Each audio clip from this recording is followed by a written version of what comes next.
성경적인 효도관에 대해서 말씀을 전하려고 합니다. 이것은 성경적인 효도관, 성경적인 효도 방법에 대해서 우리가 잠언서 1장 8절 9절에 우리가 익히 들어온 그 말씀을 중심으로 말씀을 보기를 원합니다. 성경적인 효도관이라는 것은 성경에서 효도를 어떻게 가르치는가에 대한 것입니다. 성경에서 효는 십계명 중에 십계명이 이제 두 가지로 나누는데 1계명부터 6계명까지는 어떻습니까? 하나님에 대해서, 그리고 또 후반부는 사람에 대해서 이렇게 효를 하는데, 사람에 대한 계명 중에 제일 먼저 나오는 것이 뭡니까? 효예요. 부모 공경. 내 부모를 공경하라, 그런 말씀입니다. 그래서 사람에 대한 계명 중에 첫 번째 나오는 계명이 바로 부모 공경입니다.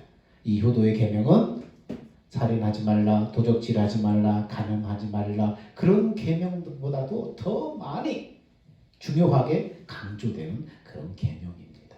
그러므로 기독교는 그 어떤 종교보다도 효에 대해서 깊이 강조하는, 중요시하는 그런 종교라고 할 수 있습니다. 오늘 이 말씀을 통해서 부모님이 계신 분들은 더욱더 효를 잘할 수 있도록, 또 부모님이 안 계신 분들은 자녀들에게 효를 가르치는 것, 그리고 궁극적으로는 하나님 아버지, 이 아버지를 이렇게 공경할 수 있기를 바랍니다. 그러면 성경이 말씀하는 효는 무엇인가? 오늘 잠언 1장 8절 9절 말씀에 그렇게 말합니다. 같이 한번 소리내서 오늘은 읽어보겠습니다. 시작. 내 아들아, 내 어미의 훈계를 들으며 내 어미의 법을 떠나지 말라. 넘어가라. 이는 시작. 이는 내 머리에 아름다운 방이요 내 목에 금사슬이니라. 예?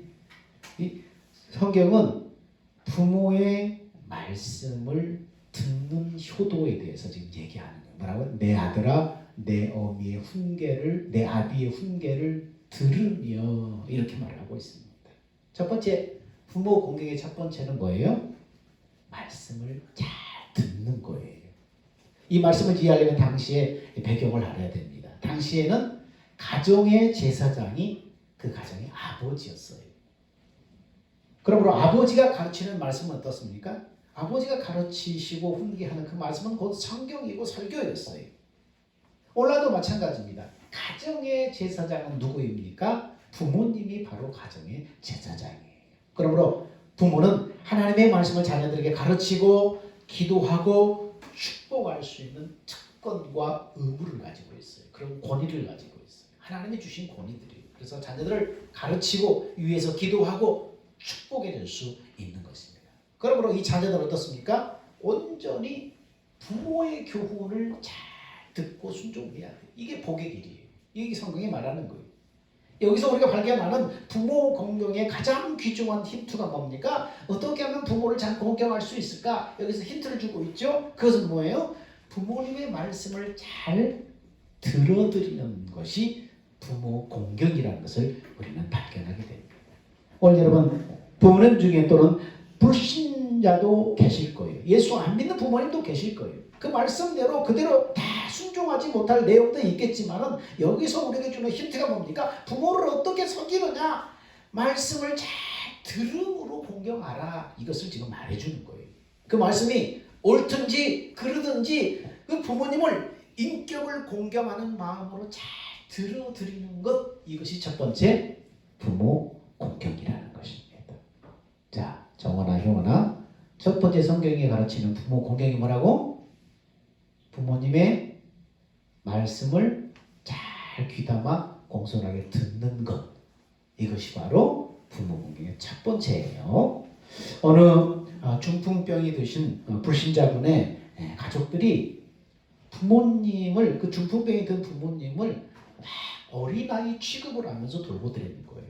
목사님이 이제 그 가정에 신박하는데, 근데 그 목사님이 그 집을 방문할 때마다 그 목사님은 어떻게 했냐면, 그 중풍병이 들어서 말도 어눌하고 행동도 어눌하신 그 중풍병 그분의 불신자 그분의 말씀을 잘 귀담아서 드리고, 그러시냐고 그렇게 공감을 해주고 높이 존경을 해주고, 그렇게 계속 갈 때마다 그랬다는 거예요.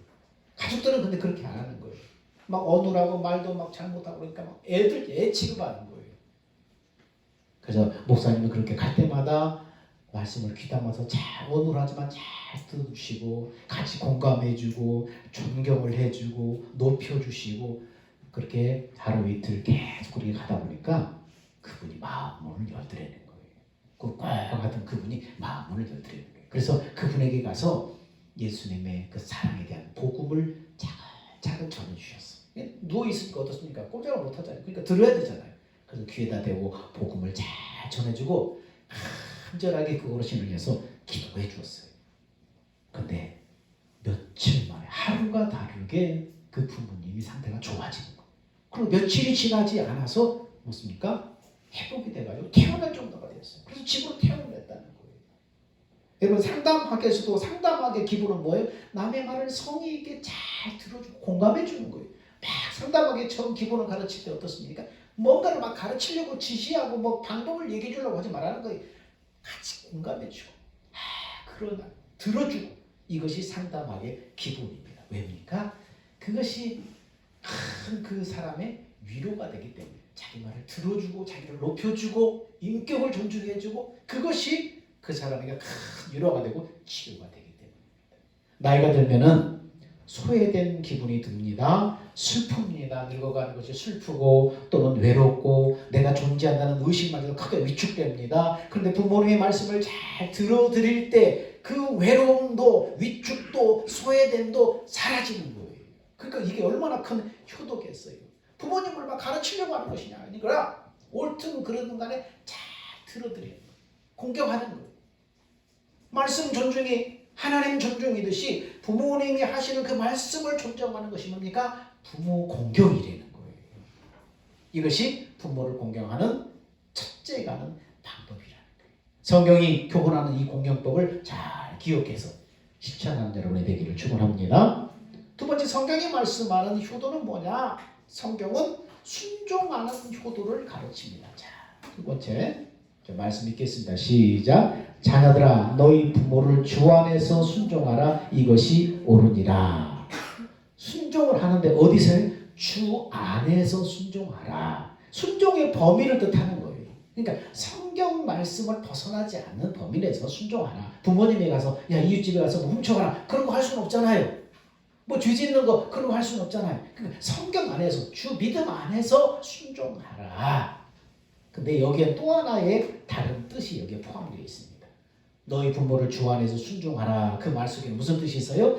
너희가 예수 믿기 때문에 순종하라. 이 말이에요. 즉 우리가 주 안에 있는 성도이기 때문에 너희는 부모에게 순종해야 된다. 예수 믿기 때문에 순종해야 된다. 세상 사람들은 혹시 불효를 한다고 해도 너희들은 하나님의 백성이기 때문에 하나님의 자녀이기 때문에 너희는 그래서는 안 된다. 세상 사람들이 어떻게 하든 너희는 그래서는 안 된다. 이 말이에요. 주 안에서 순종하라는 것은. 요즘에 누가 그래요? 요즘에는 안 그래요. 요즘에 그런 사람들이 다 싫어해요. 여기서 요즘이라는 말이 뭡니까? 세상 풍조예요. 세상 풍조는 그렇다는 말이에요. 그러나 예수 믿는 우리는 세상 사람들의 풍조를 따르는 게 아니에요. 세상 유행을 따르는 게 아니에요. 하나님의 말씀대로 부모를 공경해야 한다는 것을 말해주는 것입니다. 미국의 조지 워싱턴이 그런 분이 있는데 이분은 바다에 모든 것을 걸고 선원이 되는 것이 꿈이에요. 그래서 선원이 되기로 계획을 세웠어요. 그래서 선원이 되기 위해서 떠나려고 짐을 싸고 있는데 어머니가 눈물을 흘리며 계시는 거예요. 이 모습을 본 조지 워싱턴은 하인들에게 명하기를 배에서 짐을 다 내려라. 어머니를 슬프게 하면서까지 내 꿈을 쫓을 수는 없다. 그러면서 선원이 되는 길을 포기했습니다. 그러자 어머니는 아들을 향해서 축복합니다. 부모를 공경하는 자에게 하나님께서 복을 주신다는 성경 말씀처럼 네 장래에 큰 축복이 있을지어다. 자녀를 향해서 마음껏 축복을 했어요. 근데 먼 훗날 그 축복이 그대로 이루어졌어요. 만약 자기 뜻대로 조지 워싱턴이 선원이 되기 위해서 바다로 나갔다면 그가 잘 돼봤자 뭡니까? 선장이 되는 것으로 족할 뻔했던 이 워싱턴은 부모님이 원하는 길을 따라 효의 길을 따라 감으로 이 사람은 누가 됐어요? 미국의 건국의 아버지라고 불리는 미 합중국의 첫 번째 대통령, 초대 대통령이 되는 복을 받게 된 거예요. 여러분, 세상 사람들은 부모에게 어떻게 하든지 간에 예수 믿는 우리는 하나님께서 사람에게 주신 첫 번째 계명, 주 안에서 부모를 공경해야 하는 거예요. 이게 복이기 때문에. 근데 부모를 공경하되 어떻게 하라고요? 순종함으로 공경하라. 순종함으로 공경하라. 자, 첫 번째 부모 공경의 첫 번째는 뭐예요? 부모님의 말씀을 잘 들어드리는 것. 두 번째는 부모님께 순종하는 것. 이것이 부모 공경의 방법입니다. 하나님을 섬기는 방법이나 육신의 부모 섬기는 방법이나 같아요. 그래서 성경은 너희가 육신의 부모를 섬기지 못하면서 보이지 않는 하나님을 잘 섬긴다고 할 수 있느냐? 그렇게 책망을 하십니다. 그러므로 하나님 아버지께 순종함으로 섬기듯이 육신의 부모에도 마찬가지라는 거예요. 하나님께서는 우리 부모 섬기는 훈련을 통해서 하나님 섬기는 것을 배우도록 그렇게 역사하시는 것입니다. 세 번째, 부모 공경. 성경이 말하는 부모 공경은 무엇인가? 자, 세 번째 봅니다. 자, 6장 2절부터 읽겠습니다. 시작. 용원이랑 정원이랑 큰 소리를 읽어야 돼. 시작. 내 아버지와 어머니를 공경하라. 이것이 약속 있는 첫 계명이니 이는 네가 잘되고 땅에서 장수하리라. 자, 여기서 내 아버지와 내 어머니를 공경하라. 이 공경이라는 말은 높이 평가하다, 가치를 두다, 그런 의미가 함축되어 있어요. 그래서 그 함축해서 뭐라고 하는가? 존경하다, 공경하다, 이런 단어를 쓰인 거예요. 높이 평가하고 가치를 두는 거예요, 부모님에 대해서. 그런데 이 공경하다라는 이 용어는 요한복음 5장 23절에 보니까 하나님을 공경하라고 할 때 쓰는 그 낱말로 똑같이 쓰고 있어요. 하나님을 공경하듯이 부모를 공경하라는 거예요. 그래서 같은 말을 쓰고 있어요. 물론 신으로 섬기라는 뜻이 아닙니다. 하나님을 섬기듯이 존경하고 받들어야 된다, 그런 의미예요. 이 효도를 누가 봅니까? 하나님 공경하듯이 부모를 그렇게 공경하는 것을 누가 봐요? 하나님이 보신다는 거예요. 이렇게 공경하면 하나님께서 보시고 그의 장래를 복되게 하신다고 약속하는 거예요. 이 효도에 관해서 디모데전서 5장 4절에는 이렇게 말합니다. 자, 우리 학생들, 자, 정원이들 잡아. 자, 소리 내서 읽어봅시다. 자, 고개 들고 쓰는 좀 들써도 괜찮아요. 시작. 만일 어떤 과부에게 자녀나 손자들이 있거든 저희로 먼저 가서 자기 집에서 효를 행하여 부모에게 보답하기를 배우게 하라. 이것이 하나님 앞에 받으실 만한 것이니라. 뭐라고요? 자녀나 손자가 있거든 집으로 가서 효를 행해서 부모에게 보답하는 걸 배우게 하라. 배우게 하라. 무슨 말이에요? 효를 가르치려는 거예요. 자녀들이 효도를 한다고 하면 막지 말게 하라는 거예요. 그것이 자녀들에게 복받는 일입니다. 효를 가르치고 효를 행하게 하라는 거예요. 이 자녀에게 복이 되기 때문에. 야, 너희도 어려운데 뭐 그거 뭐 하냐? 야, 돈 넣었는데 무슨 돈이 있다고 그런 거 아니야? 하지 마. 다음부터는 하지 마라. 이렇게 하지 말라는 거예요. 자녀를 사랑하고 자녀를 위하는 길이 아니라는 거예요. 자녀들이 부모에게 효도한다고 할 때에 말리지 말라는 거예요. 자녀들이 효도한다고 하면 하라고 해라. 자녀들을 효자 만드는 것이 그들에게 복이 되는 길이다. 그렇게 말리지 말아라. 그 효는 뭡니까? 이것이 하나님 앞에 받으실 만한 것이니라. 무슨 얘기예요? 하나님이 받으실 만한 거룩한 제사가 된다는 거예요. 거룩한 하나님의 예배 행위가 된다는 거예요. 부모에게 이렇게 효도하고 효를 가르치는 거지. 분명히 육신의 부모에게는 했지만 하나님께서 이것을 본다는 거예요. 성경을 보면 불효하는 사람은 절대 그 장래가 안 되게끔 그렇게 성경은 약속하고 있어요. 효를 하면은, 부모를 공경하면은 하나님이 이것을 보고 축복을 하신다는 거예요. 근데 부모에게 불효하는 사람은 성경은 극단적으로 이렇게 말씀하고 있습니다. 자, 같이 한번 읽어봅시다. 자, 고개 들고, 자, 애원이도 승원이도 정원이도 효원이도 자, 큰 소리로 들려요. 큰 소리로 시작. 자기 아비나 어미를 치는 자는 반드시 죽일지니라. 성경이 출애굽기 25장에 말씀합니다. 또 시작. 그 아비나 어미를 저주하는 자는 반드시 죽을지니라. 응? 그 우리 아이가 달라졌어요. 그거 보니까 막 꼬마가 그냥 엄마를 때리고 엄마한테 막 욕을 하고 막 그런 거예요. 근데 성경 뭐라고 그래? 아비나 어미를 저주하는 자는 반드시 죽여라. 자, 잠언 30장 17절 시작. 자, 뒤돌아보지 말고 여기 잘 봐요. 읽어봐. 시작. 아비를 조롱하며 어미 순종하기를 싫어하는 자의 눈은 골짜기에 까마귀에게 쪼이고 독수리 새끼에게 먹히리라. 이 저주를 말하는 거예요. 저주. 부모에게 함부로 하고 부모를 희롱하고 조롱하고 순종하기 싫어하고 거역하는 자, 이렇게 하나님이 저주의 말씀을 여기다 기록해 놨습니다. 여러분, 잘잘못을 떠나서 어떻게 부모를 이렇게 함부로 할 수 있어요? 그건 안 되는 거예요. 아비나 어미를 치는 자, 아비나 어미를 저주하는 자, 아비가 순종하기 싫어하는 자, 조롱하는 자, 저주를 하나님께서 분명히 말씀하고 있어요. 이 원리는 육신의 부모나 믿음의 부모나 영의 아버지 하나님께 다 마찬가지라는 거예요. 여러분, 노아의 자손 중에 셈과 함과 야벳이 있었는데 셈과 야벳은 어떻습니까? 아버지가 술 먹고 벌거벗어 자는데 뒤로 안복에 가서 아버지 허물을 덮어줬잖아요. 근데 함은 어땠어요? 막 나가서 막 아버지를 희롱했잖아요. 창피하게 말이야. 벌거벗고 아버지가 잔다고. 근데 어떻게 됐습니까? 그렇게 아버지의 허물을 발설하고 조롱하고 희롱하고 그런 사람과 셈과 아버지는 뒤로 멀리 가서 아버지 허물을 덮어드리고 그런 사람과 나중에 어떻게 됐어요? 효행을 행한 셈과 아버지는 복을 받았지만 함은 저주를 받았잖아요. 이것이 뭡니까? 성경의 원리예요. 성경 말씀대로 그렇게 안 되는 거예요. 구약시대는 왜 이렇게 엄격하게 말씀했을까요?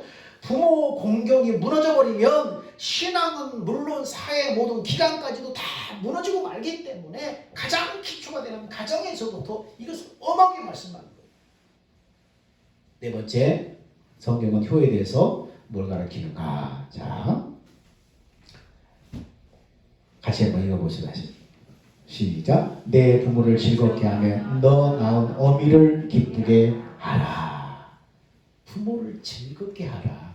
그리고 너 낳은 어미를 기쁘게 하라. 그렇게 하기 위해서는 어떻게 해요? 지혜로워야 돼. 자녀들이 지혜로운 아들은 아비를 즐겁게 하여도 미련한 자는 어미를 업신여기니라. 자, 지혜로워야 되고 또 뭡니까? 의인의 아비는 크게 즐거울 것이요 지혜로운 자식을 낳은 자는 그로 인하여 즐거울 것입니다. 지혜롭고 의로워야 돼. 방법도 의로워야 돼. 그러므로 무엇을 하든지 부모를 늘 기쁘게 해드려야 된다는 것입니다. 자녀는 부모를 즐겁게 해드려야 될 의무가 있는 거예요. 왜냐하면 부모로부터 생명을 부여받았기 때문에 자녀는 부모를 기쁘게 해야 될 의무가 있어요. 근데 요즘은 반대가 되어 있어요. 어떻게 하든지 그냥 자녀를 기쁘게 할까? 부모들이 노심초사해요. 자녀는 막 버릇 없어지고 막 그래요. 어느 마을에 소문난 효자가 하나 살고 있었대요. 옛날에. 그래서 이웃 마을에 사는 사람이 어떻게 하면 부모에게 효도할 수 있을까? 이걸 배우기 위해서 그 집을 한번 찾아갔다는 거예요. 근데 그 효자를 찾으니까 효자는 바로 산에 나무하러 갔고 어머니만 계셨어요. 그래서 어머니가 이제 좀 있으면 아들이 올 테니까 여기서 잠시 기다리시오. 그래서 어머니 말을 듣고 기다리고 있었어요. 한참 후에 아들이 지게를 지고 돌아와서는 지게를 내려놓더니 마루에 딱 골타 앉아서 있는 거예요. 그래서 어머니는 아이고 일찍 왔구나 그러면서 시원한 물을 또 다가와서 흑투성이 아들의 발을 다 씻겨주는 거예요. 그러자 발을 다 씻자마자 아들은 마루에 벌렁 누워서 담배를 피우는 거예요. 그래서 어머니 북에 들어가서 밥상을 다 차려가지고 아들한테 갖다 주면서 자, 밥 먹어야 배고프지? 밥 먹어라 그러는 거예요. 이웃집에서 찾아온 사람이 이 광경을 보고 어이가 없었어요.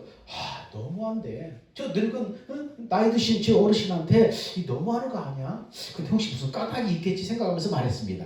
저는 이웃마을에 사는 사람입니다. 당신이 동네에서 소문난 효자라고 해서 한번 배울까 하고 찾아왔는데 근데 늙으신 어머니에게 어떻게 좀 너무하다는 생각이 듭니다. 어떻게 그럴 수 있습니까? 그렇게 하고 물어봤어요. 그래서 효자는 곤란하다든지 뭐 이렇게 긁히면서 뭔가를 주저주저 하다가 말문을 여는 거예요. 저는요 많이 배우지 못해서 효를 어떻게 하는지 잘 알지 못합니다. 저희 어머니는 그런데 저희 어머니는 직접 움직여서 저를 도와주시고 저를 챙겨주시고 그것을 즐거움으로 삼고 살아가십니다. 그래서 어머니를 즐겁게 해드리는 것이 저의 즐거움입니다. 저는 어머니가 말씀하시면 그대로 실천합니다. 어머니에게 어머니 그러지 마세요. 그러면 어머니가 언짢게 여기셔요. 그래서 어머니를 즐겁게 해드려서 어머니가 즐겁게 하는 그 일을 하도록 내버려 두는 것입니다. 저는 다만 어머니를 기쁘게 해드리려고 애를 쓰는 것뿐입니다. 일부러 그러는 게 아니고 그걸 어머니가 좋아하기 때문에. 자녀들은 부모님이 원하시는 것을 해드려야 부모님이 기뻐하는 거예요. 내가 원하는 걸 하는 게 아니라 아유 엄마 이러지 마세요. 엄마 이거 해야 돼요. 아빠 그거 안 돼요. 이거 하지 마세요. 아니라 부모님이 원하는 걸 기뻐하는 걸 해드려야만 이게 진정 공경인 거예요. 억지나 의무감이나 사람들 체면 때문에 어떤 부모를 공경하고 섬기고 있다면 그것은 부모에게 기쁨이 될 수 없는 거예요. 부모님을 원하는 것, 기뻐하는 것, 그것을 해드리는 것입니다. 다섯 번째 부모 공경이 뭡니까? 최고의 부모 공경은 뭔가? 부모님께 전도해서 예수 믿고 천국 가게 하는 것. 이게 최고의 전도입니다. 여호수아 2장 18절에 우리가 이 땅에 들어올 때 우리를 달아내려온 창에 이 붉은 줄을 내고 부모와 형제와 내 아비의 가족을 다 내 집에 모으라. 이것은 무슨 말입니까? 여리고 성의 라합이 회개하고 이스라엘 백성들이 그 가나안 땅을 점령으로 들어올 때에 다 온 가족을 전도해서 구원시킨다는 그런 내용이에요. 그래서 가장 큰 효도는 뭡니까? 예수 믿지 않는 부모님을 예수 믿고 구원받아서 천국 가도록 해드리는 것이 효 중에 가장 큰 효예요. 안타까운 마음으로 우리가 부모에게 전도하지 않고 미루다가 지옥불에 들어가게 되면은 영원한 고통 가운데서 그 부모님은 자녀는 원망할 거예요. 부모님의 영원 구원을 위해서 기도와 노력을 다 하는 것이 진정한 효도예요.